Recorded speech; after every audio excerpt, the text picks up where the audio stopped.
Hey, what's going on, everybody? This is Tyrone back with Tech Life.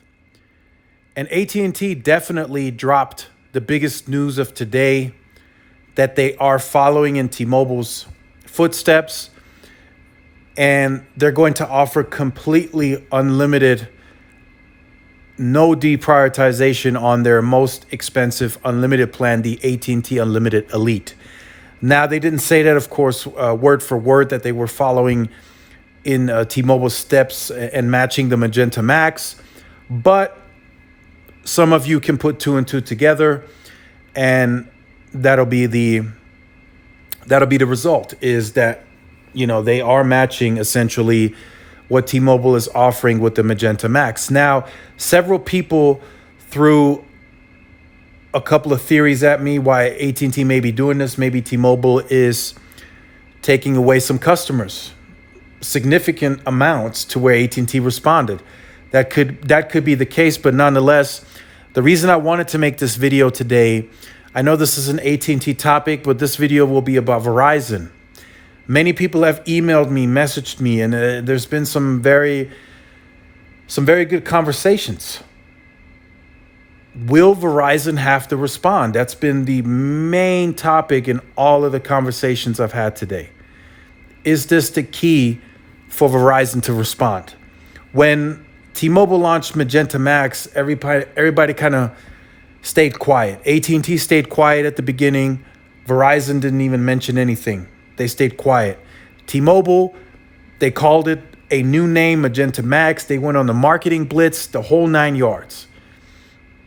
Within a few hours, the whole industry was talking about it. Oh man, this is a fully unthrottled 5G plan.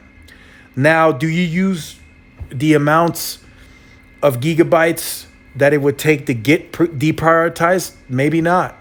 But there is a use case for users like me and some other power users, which I'm sure it's quite a bit out there, that do go over that 50 gigabyte threshold or that 100 gigabyte threshold. I use more than 100 gigs every month with ease, 150, 175 a month. So is this a big marketing advantage for AT&T and T-Mobile? 100% yes. Verizon right now, as it stands, they cannot market any plan of theirs that's completely unlimited or has 4K. They cannot.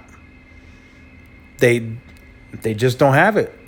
They would literally have to now respond to their peers. Everyone else now in the industry that's a national postpaid player has a 4K unlimited, unthrottled option except Verizon. That's literally what it has now come down to.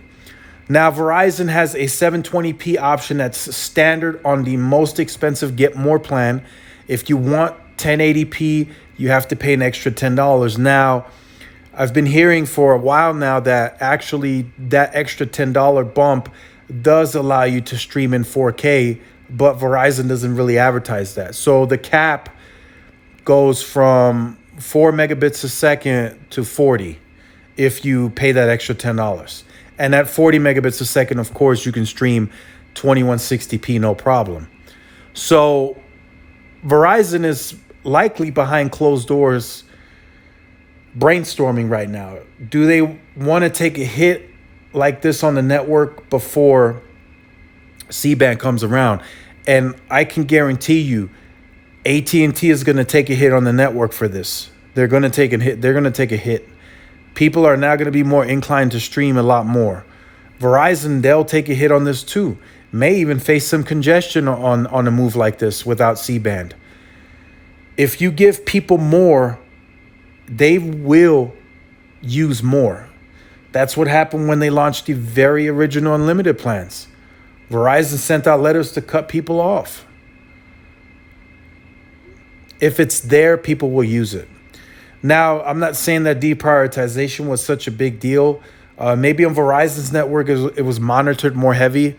But AT&T, if you went over 100 gigs, you really didn't have a big slowdown or not enough for you to notice.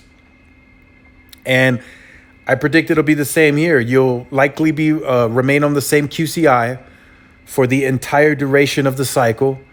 When you hit over 100 gigs on the current unlimited elite before the enhancement, you would get dropped down to a lower QCI, lower priority, but the network has been so fast with all the LTE carriers that they added that you wouldn't even notice.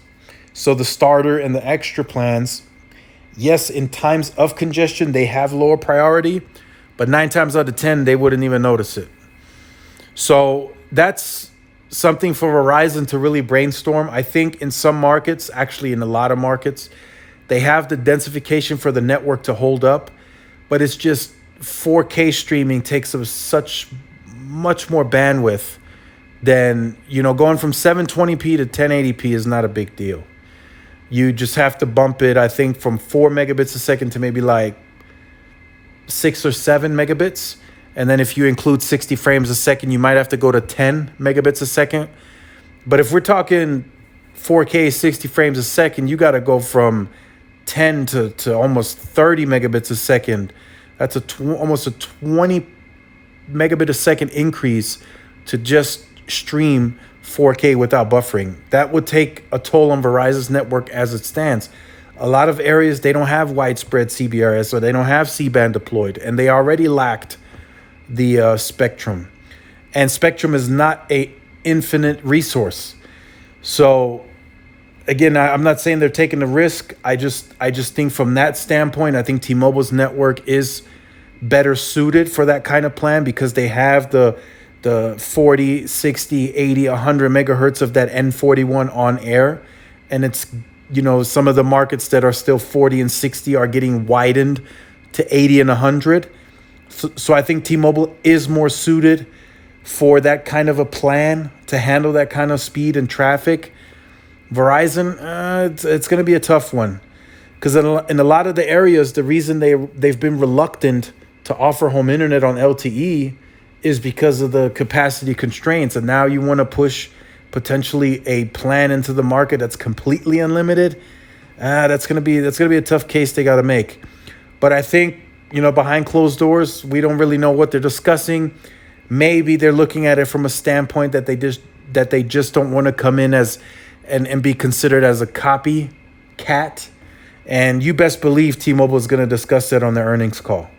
You best believe it. They're going to be like, hey, look, we set the industry standard and everybody follows. We did that. We're the Un-carrier. And they're going to be like, we showed it again with the 5G. We're the leader in 5G. We had the best unlimited 5G plan, no throttle. The competition had to follow. T-Mobile is going to say that. They're going to speak their mind on that. AT&T followed. I mean, they did. There's no other way to put it. They did follow. They're completely unlimited now. Verizon, it's been cricket so far. I wasn't expecting a response within the first 24 hours, but I think within the next few days or weeks, I think they need to come up with something because I'm seeing a lot of people already discussing in comment sections like, hey, I was thinking about going for Verizon, but now I might go to AT&T. They have a very similar size network, in some cases maybe bigger, and now they have that completely unthrottled plan. So it's very interesting. It's going to be interesting to see what Hans Vestberg and Ronan Dunn do. Ronan Dunn is really the one, I think, to make that decision. He's in charge of that consumer unlimited plans. He's the one that brought back unlimited for Verizon in 2017. So I think they're in meetings right now. They're probably talking, heated discussions. They're likely brainstorming. And I also think when they introduce the enhancement, if they do, to where they go fully unthrottled, I think they throw in another perk. I think Hans Vestberg was recently at the big conference with all the streaming platforms, and I think he's actively looking for another perk to add into the higher end unlimited plan. And I think they're gonna announce an enhancement in the plans to completely be unlimited, and then throw in another perk. Maybe we get completely different unlimited plans from them. Right now, everything's up in the air with Verizon. A lot of people say they're Their naming schemes are completely confusing. The get more, do more, start more, get more. I mean, it's play more. It's just a lot of people get confused by it. So I think they do need to consolidate, go down to maybe just 3 plans. Maybe just do more, play more, get more, and just leave it at that. Don't make it confusing. So let me know what you think about this in the comment section down below. I know this was a big move by AT&T to follow the footsteps of T-Mobile. Will Verizon join T-Mobile and AT&T? We'll see. We'll definitely see. It'll be an interesting few days that could lead into a few weeks. So if you have been on the channel or you're new to the channel and you have not yet liked, share, subscribe, make sure you do so. Hit that notification bell so you are notified when I do upload content. Make sure to follow my social media outlets for more updates and interactions. Thanks again for watching. This is Tyrone with Tech Live. I'll see you guys in the next one. Peace.